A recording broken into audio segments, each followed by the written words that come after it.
Senate vote to determine whether the federal government will effectively nullify a D.C. policing resolution, district residents gathered at the Capitol in opposition to congressional oversight of D.C. government. Hands off D.C. Hands off D.C.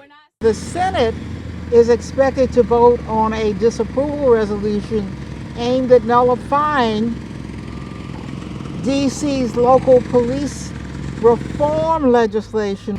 Almost 700,000 people live in the nation's capital, and I don't need to say they are worthy and capable of governing their own local affairs. Local activists pointed out D.C. residents elect their own officials to make policy decisions and claimed lawmakers from other jurisdictions aren't familiar with the needs of residents. It's really about them trying to use our positioning in D.C. to score political points on them being tough on crime or whatever. You need to go to your own district, because in many of these districts, they got more crime going on than we do in D.C. So get up off our statistics, go worry about your people. The Senate vote took place during National Police Week, but activists said policing reform and good police work go hand in hand. The reforms are reasonable, they're needed, and there's no reason not to go along with the legislation. The Senate ultimately voted yes on the measure, putting President Joe Biden on the hook to make good on his promise he would veto the resolution if it reached his desk. The measure also passed in the GOP-controlled House last month.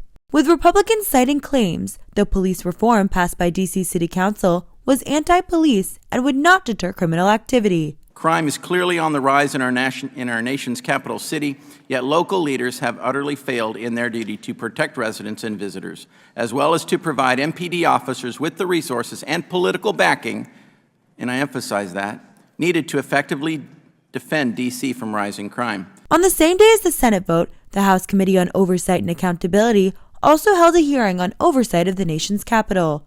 The key witness was Washington, D.C. Mayor Muriel Bowser, who echoed the sentiment D.C. residents are at a disadvantage without representation in Congress. In your knowledge, ma'am, is there any other municipality in these United States that has access to our seat of government as the citizens of Washington, D.C.?